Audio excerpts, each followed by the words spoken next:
Iremos iniciar as atividades desta sala, que é sobre práticas em estudos da tradução e interpretação de línguas de sinais. Gostaria de convidar a mediadora Isabelle Flor.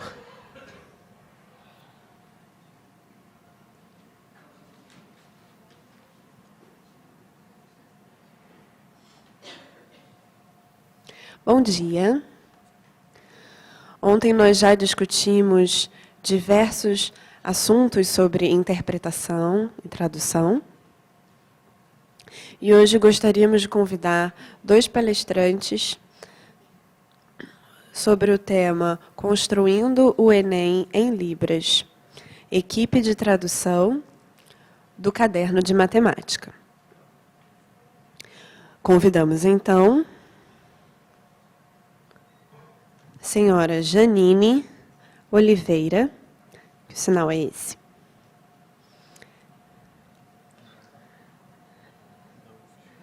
Ela trabalha na UFSC e é doutora em Linguística também na UFSC. É professora de Libras, não, do Letras Libras na UFSC. Convidamos Janine. Bem-vinda. Convidamos também para compor o professor Rodrigo Machado. O sinal dele é este. Ele é doutorando em Linguística na UFAL. É professor do Letras Libras na UFC. Bem-vindo, Rodrigo. Eles estarão se apresentando durante o tempo de 40 minutos. E vocês podem aproveitar após esse momento para fazer perguntas. Boa palestra. Olá, tudo bom? Olá. Eu já fui apresentada, esse é o meu sinal, e nós dois vamos falar sobre esse tema, que é sobre matemática, que é na construção do Enem. A estética,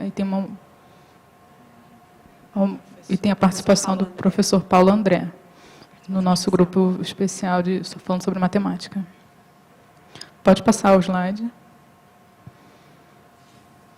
Então, vou começar rápido, só para vocês entenderem o contexto da construção do Enem em Libras, que é obrigatório ter uma explicação sobre o nosso trabalho, que é importante ter esse trabalho em equipe. Se não falar isso, as pessoas brigam comigo. E a FENES briga comigo. Então, temos lutado muito por isso e conseguimos, através de um processo no INEP. Então, conseguimos, eles liberaram o Enem em Libras.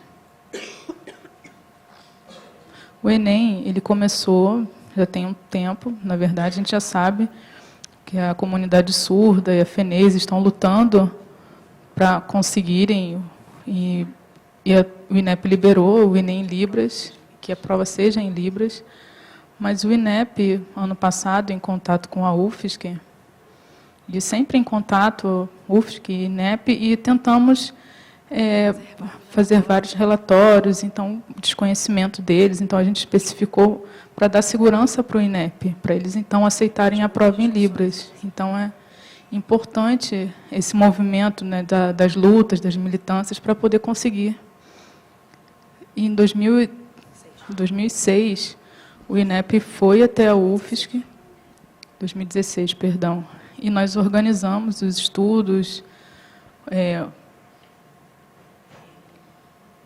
fizemos uma preliminar, fizemos um estudo preliminar para mostrar, para apresentar a eles como seria essa prova para tradução em Libras.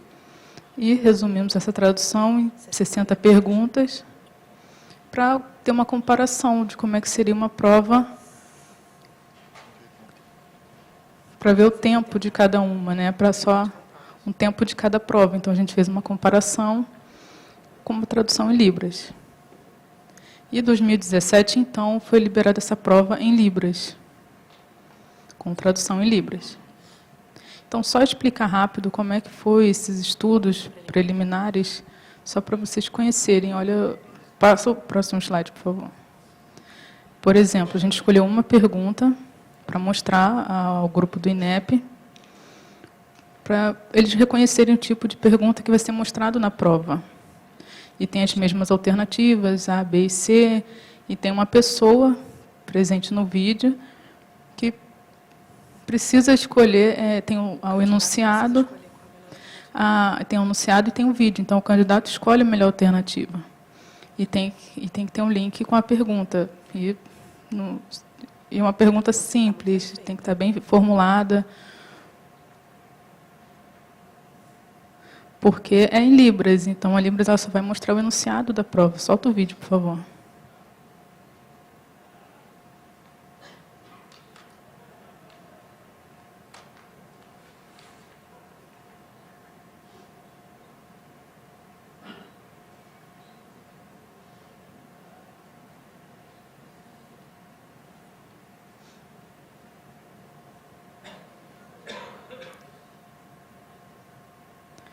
Se o objetivo é que o aluno decore o enunciado, então não vai adiantar a tradução em Libras. Então, eles têm que ter essa consciência de que é só passar informação.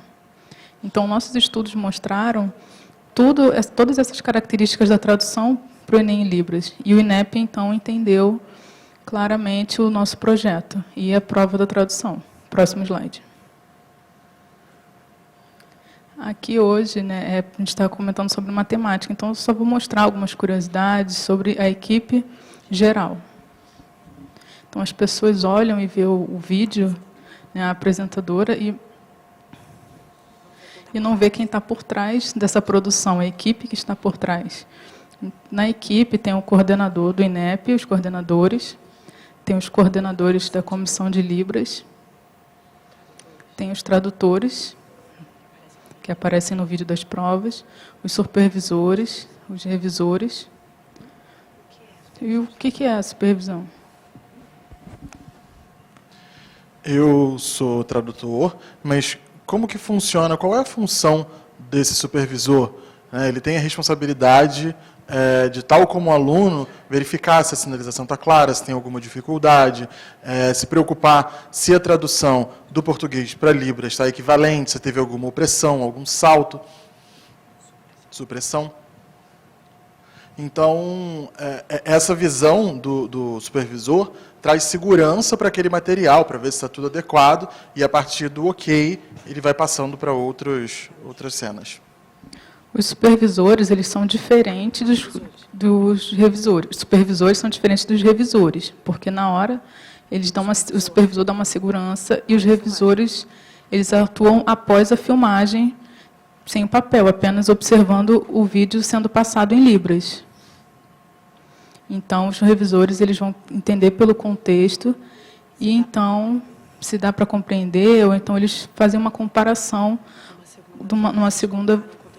E eles comparam com o texto-fonte, para eles terem uma compreensão do vídeo. Na segunda vez, nessa comparação com o texto, para ver se tem um link, se o conteúdo é equivalente, então o trabalho e as funções são diferentes. Só fazer uma complementação, o trabalho de tradução que a gente faz, essas discussões, não são separadas. É uma equipe que vai trabalhar junto, verificar qual é o sinal mais adequado, se a estrutura está ok. E aí, a partir desse momento, o supervisor vai sentar e acompanhar para verificar. E também verificar o documento, o registro daquilo. A estrutura de trabalho ela é complexa. Então, vai ver se aquilo que foi marcado, se foi registrado, está aprovado, se não está, vai anotar, depois vai colocar aquilo na cena para auxiliar a planilha de edição. Então, tem toda uma questão de controle da filmagem e avaliação se o processo está indo de maneira adequada. E isso não de maneira... fora daquele processo, ele está dentro daquele processo. O revisor está num processo separado para verificar posteriormente e ver quais são os problemas, e aí para a equipe de novo discutir, ver as traduções, mas o tradutor e o supervisor trabalham juntos. A revisão é que acontece separadamente. Isso mesmo, perfeito. E tem também os cinegrafistas, os editores, os programadores, que programa o sistema das provas, e os intérpretes. E tem o grupo do INEP, que tem vários que também estão aprendendo Libras, então tem essa troca com os intérpretes. Próximo slide. Então, o grupo hoje da equipe de matemática começou em 2017 com 2 tradutores e um supervisor de tradução, um cinegrafista, um revisor e um editor-produtor. Então, o tema é construindo, porque ele começou em 2017, a primeira vez apenas como simulação, como observando para ver como é que seria no ano seguinte. Próximo slide. Em 2017, nós fizemos esse enunciado com texto base e apenas um tradutor, fazendo esse enunciado no texto base. E depois o enunciado em si, com o mesmo tradutor, e após as alternativas, seria um tradutor diferente. Então, teria a atuação de 2 tradutores, isso em 2017, quando começou. Ok. Esse layout, né, que seria da prova de 2017 do Enem.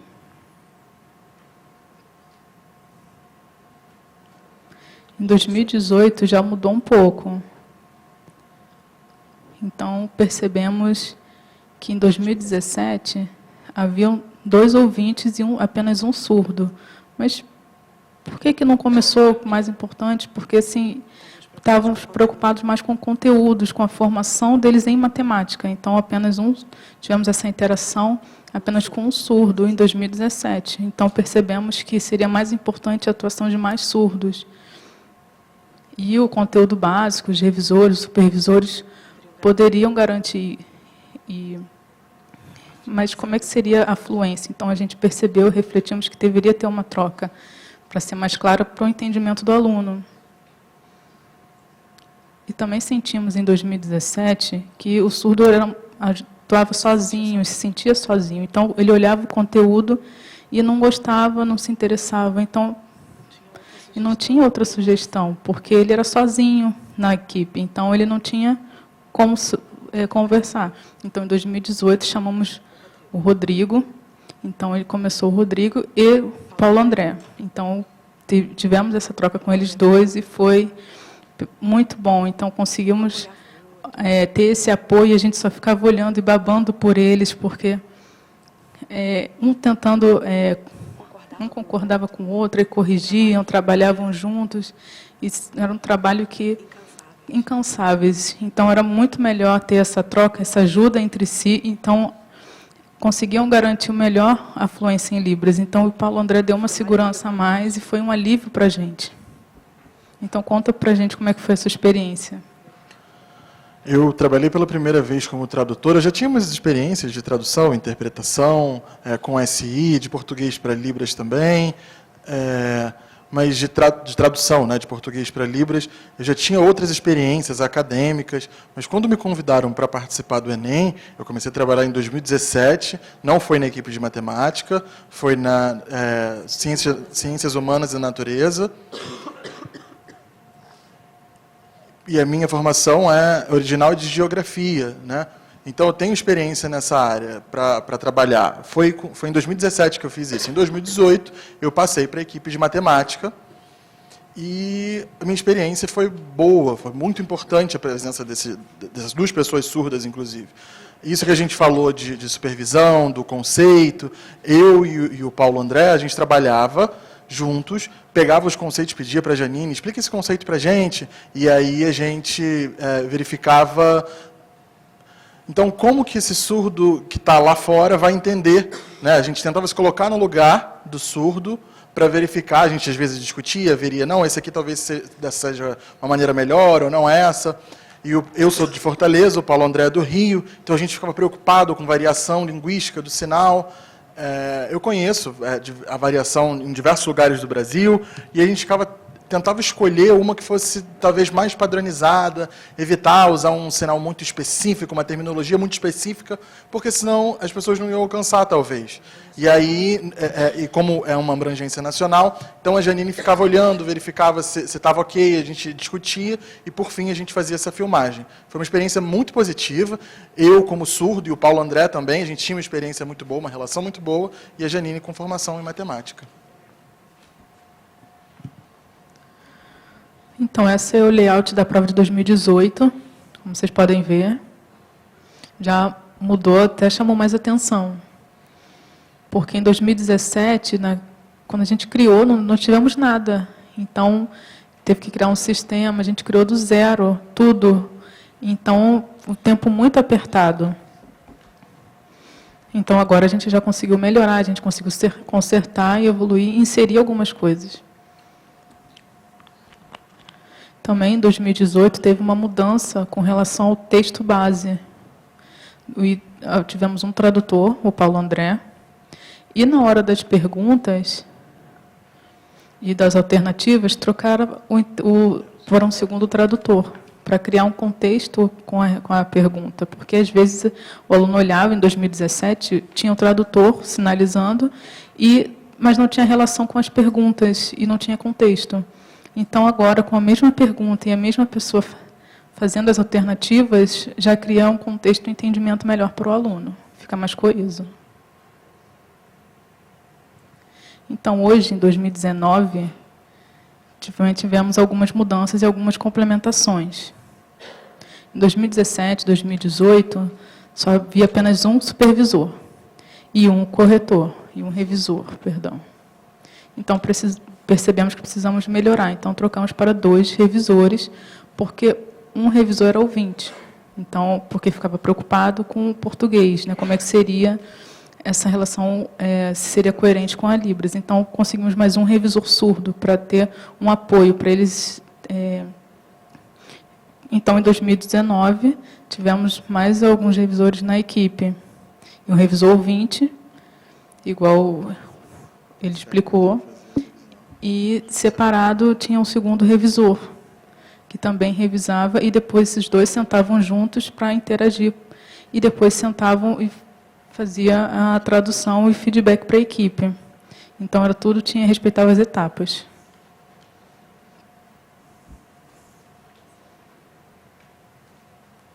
Então, vocês podem ver que alguns temas, algumas informações, algumas decisões tradutórias que ocorreram na equipe. E algumas coisas foram diferentes. Em 2017, Paulo André e o Rodrigo Rosso, eles discutiram juntos e decidiram o quê? Que precisavam ser tudo em Libras.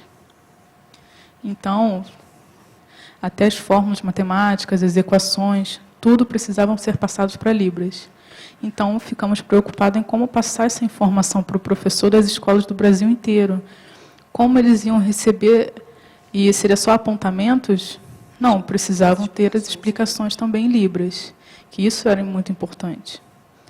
Então, em 2017, a gente começou com essa exigência. E também com o uso de imagens, o uso de formas geométricas, descritas tudo em Libras. E símbolos também. O uso da imagem próxima ao tradutor, igual eu mostrei antes do Paulo André, que tinha a imagem descrevendo o que estava ao lado dele, para ter um entendimento claro também.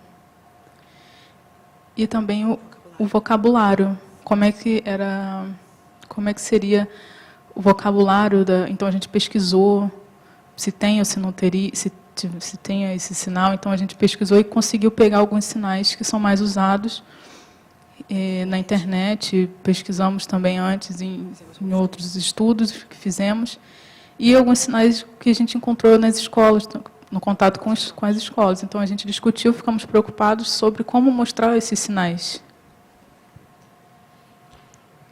Com relação às escolhas de sinais, a gente entrava em contato com escolas, tinha acesso a dicionários, mas na hora de fazer a prova, a gente pensava assim, se a gente for usar o sinal de uma escola, talvez não vai atingir as outras escolas, porque é um sinal específico daquele lugar. Então, essa era uma preocupação nossa. A gente vai usar uma terminologia muito específica? Não, vamos tentar fazer de uma maneira mais flexível, mais visual, que fique mais claro, né? O entendimento mais visual para o aluno. Então, fazer as formas geométricas talvez fosse mais interessante. E aí, a partir de 2017, porque em 2017 a gente não tinha muita experiência, né? Faltava material, faltava tudo. Então, foi um processo de construção, de vocabulário, inclusive.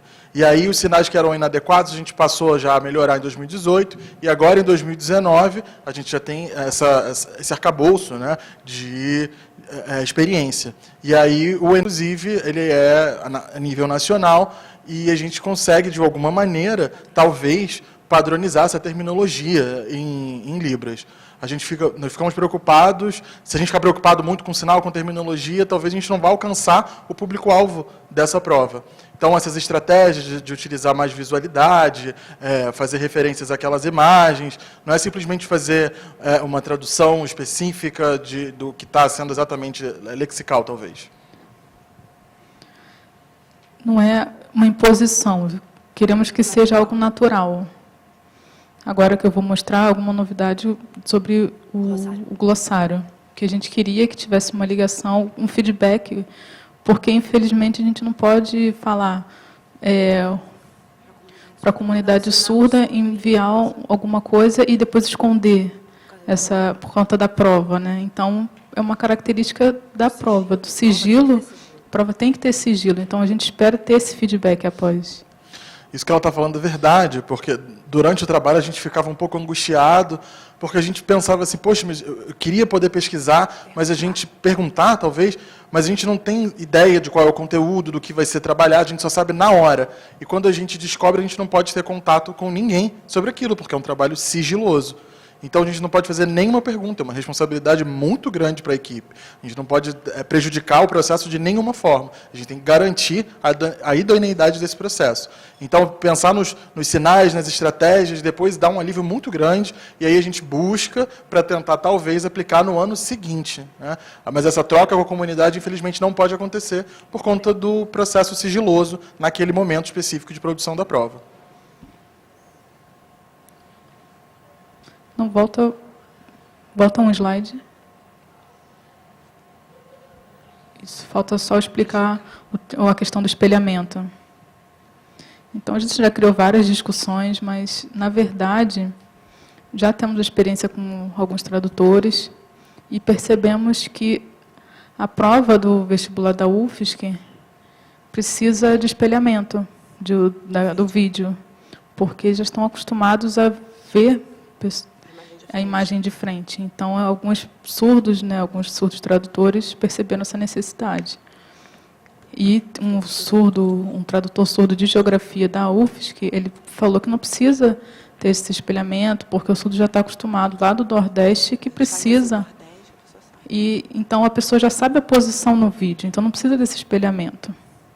Mas não é bem assim. Lá no Nordeste, a gente mostra o vídeo desse lado da tela. Então, quando eles olham no lado oposto. Então, aí quando vê a prova diferente, um papel, a posição é diferente, então eles têm que acompanhar, eles ficam acompanhando, então fica confuso o que fica no enunciado. Então, principalmente estruturas matemáticas. Então, quando são retas, então como é que parece que fica confuso quando ele olha com as questões.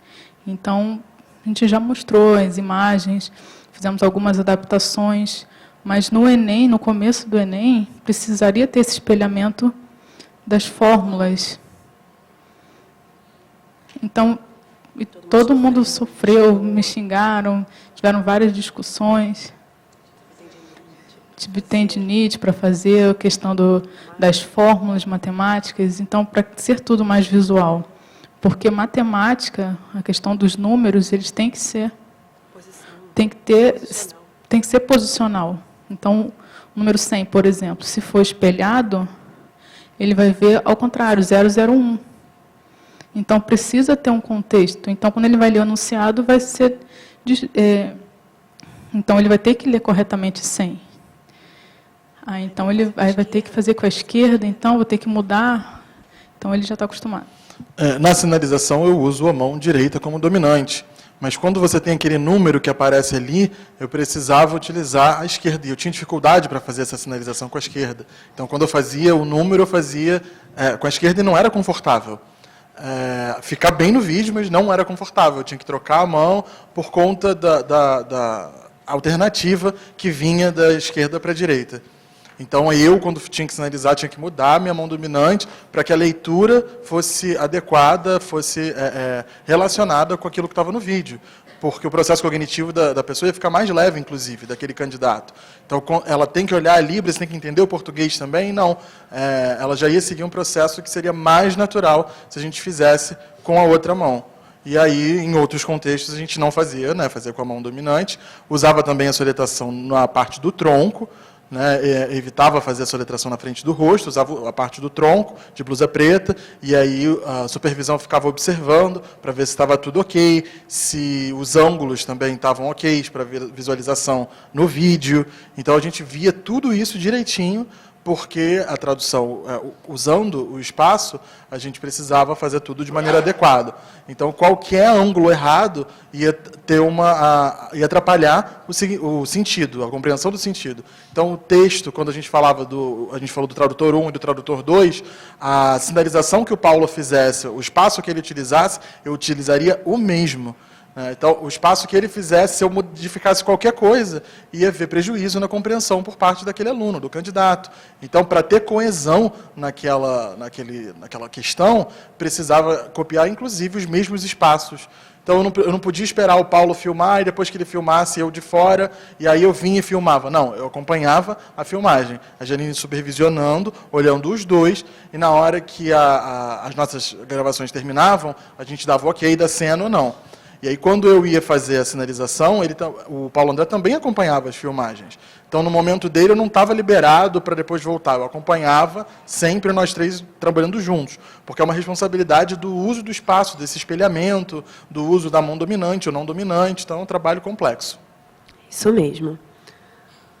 Nosso trabalho é dar conforto para o candidato, para o aluno que está fazendo a prova. Porque ele já vai estar preocupado com o tempo de prova, já vai estar preocupado em responder corretamente, ainda vai ter que ter preocupação em fazer essas adaptações. Não, é muito trabalho. Então, a gente fez esse espelhamento e achamos que foi positivo.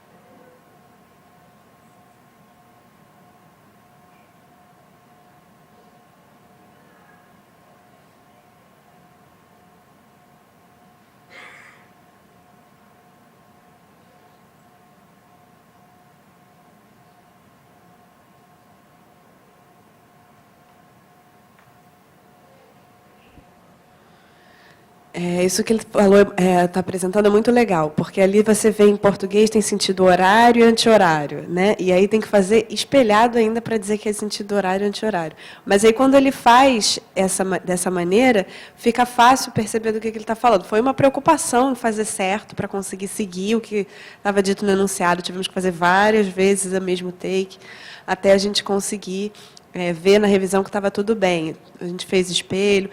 Então, não foi uma coisa que foi simples de fazer. Tiveram algumas falhas, a gente teve que voltar depois da revisão para refazer.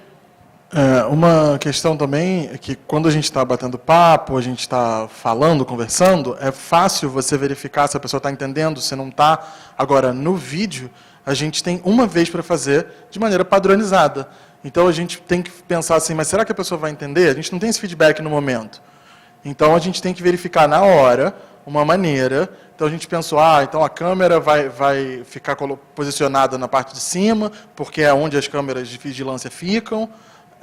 Então, a gente coloca ali para entender de maneira clara, e não é um sinal formal, marcado, sinalizado. Não, a gente vai colocar aquela câmera ali e vai pensar como que na Libras vai ficar adequado. Então, a primeira posição é assim, a segunda é dessa outra forma. porque se a gente fizer de uma maneira mais distraída, talvez não fique tão claro. Então, quando a gente pensa, organiza de que forma vai mexer a mão, né? Inclusive as duas mãos têm que estar em sincronia, né? Qual é o movimento que traz para a direita ou para a esquerda, para mostrar a angulação daquela câmera, qual o grau, para saber. Então, se for uma angulação muito maior ou uma angulação menor, esses graus são maiores ou menores, e isso é mostrado no movimento da mão, de maneira visual. Então, às vezes, na hora da gente fazer a tradução, fica até uma coisa mais resumida, mais sintética do que na língua portuguesa, que às vezes tem que explicar muito mais, dependendo da questão. Mas isso é uma questão linguística, né? A diferença entre as línguas. Às vezes você precisa ter mais detalhes na hora da tradução, às vezes menos. Ali no texto, por exemplo, você vê um texto muito grande em português e na hora da sinalização é uma coisa muito mais rápida. Então, isso é muito interessante, essa experiência, inclusive. Agora, na prova de 2019, agora que já foi divulgada, posso falar, né? A gente passou por situações muito engraçadas, como essa que ele explicou, né? Na questão da câmera de vigilância, a gente já conhece. Então, a gente pôde fazer assim. Mas, em 2019, o que aconteceu? Tinha uma pergunta sobre Tinder. Né? O pessoal conhece o Tinder? Cara, foi muito engraçado, porque ele não conhecia esse aplicativo, ele é casado. Né? Eu não sabia o que era Tinder. Tinder. Eu tive que explicar Tinder, para ele. ele. Que é isso?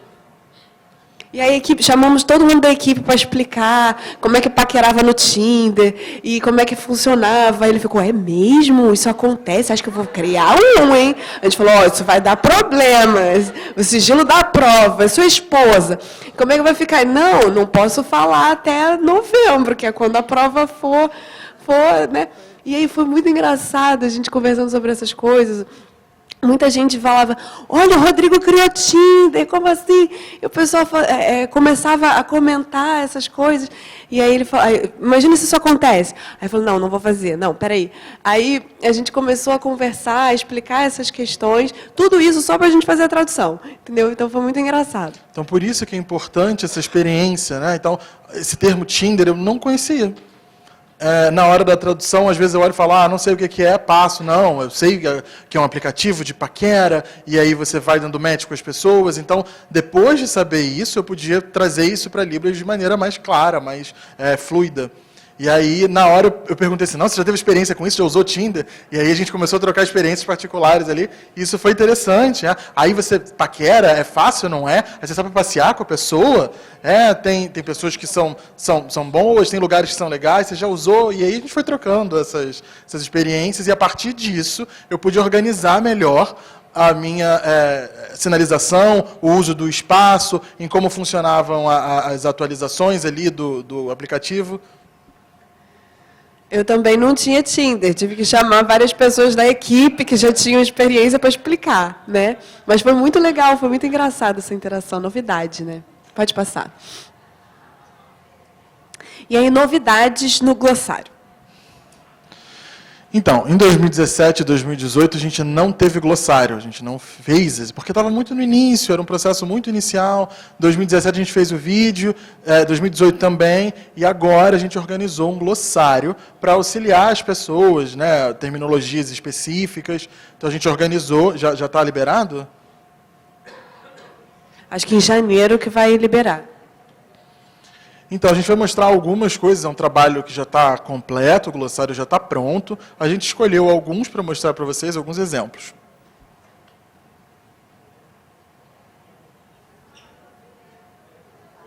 Pode passar, vamos passar mais rapidinho por causa do tempo.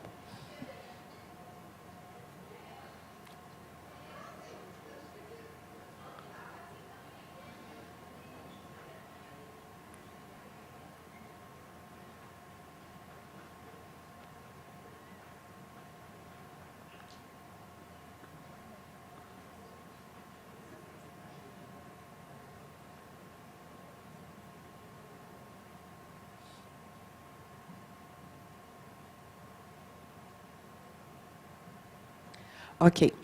A gente ficou discutindo sobre como a gente faria, porque às vezes a gente tem alguns problemas de tradução do português para Libras, e tem muitas influências do português que dificultam, às vezes, a gente fazer o glossário com uma palavra só do português, quando ela pode ter vários equivalentes diferentes. A gente já passou por isso um monte de vezes. E, às vezes, a gente sente que o contexto pode fazer com que o sinal que seja necessário seja diferente. Então, a gente pensou em mostrar isso no glossário com maneiras diferentes. Deixamos pensando numa estrutura melhor, é um aprendizado para a gente também. E a gente trouxe aqui alguns exemplos, né, do significado de aumentar, né, como que ele pode ser mostrado. Pode passar?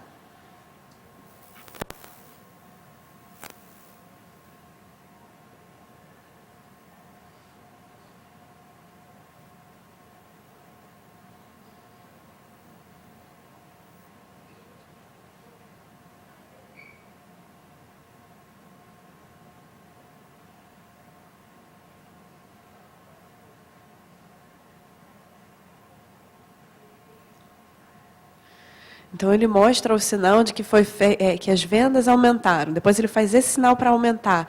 Depois, tem outro que ele faz assim, para fazer o comparativo entre um e outro. Então, são várias estratégias diferentes. Pode passar?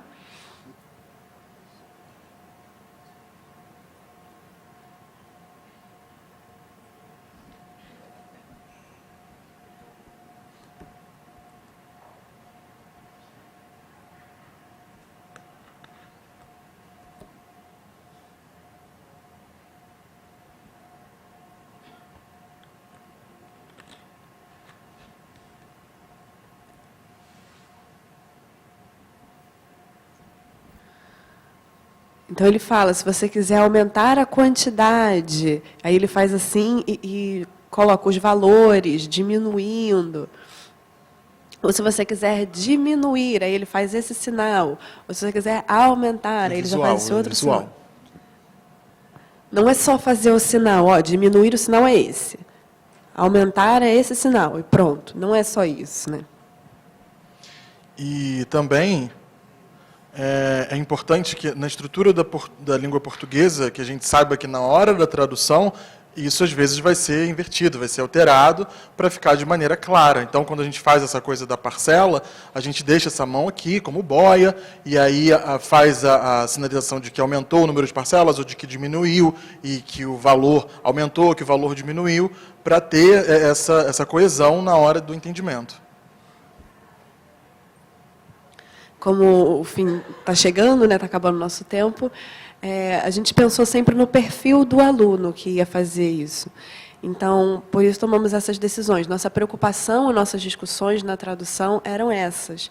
E a gente também sempre precisa pensar na questão da política educacional, né, como resolver...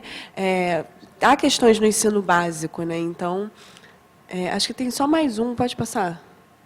Próximo. Aqui, por exemplo, qual era onde começou o seu contato em Libras, né? E você vê a maioria na escola. Como que o surdo vai ter contato com Libras na escola? Então, às vezes, a pessoa não vai conseguir entender se for uma sinalização muito rápida. Ela precisa de uma sinalização mais devagar. Então, a gente pensou nesse perfil na hora de pensar a nossa prova, a tradução para a prova. Qual o tipo de escola que você estudou no ensino fundamental? E aí tem algumas variações de respostas. Se a escola não tinha intérprete, se a escola tinha intérpretes, se tinha muitos surdos na escola. Próximo. E aqui a gente já vê um pouco diferente. Na maioria das escolas inclusivas tinham intérpretes, né? Uma pessoa só respondeu no opinário. Se perguntou se tinha intérprete, ela falou que o intérprete sabia Libras. Falou, tem intérprete de Libras, mas ele não sabe Libras. Aí, como assim? E aí a gente precisava acrescentar isso na pergunta, né? Como assim? Muitas questões, pode passar. Se você já tinha feito prova em vídeo, a maioria nunca tinha feito.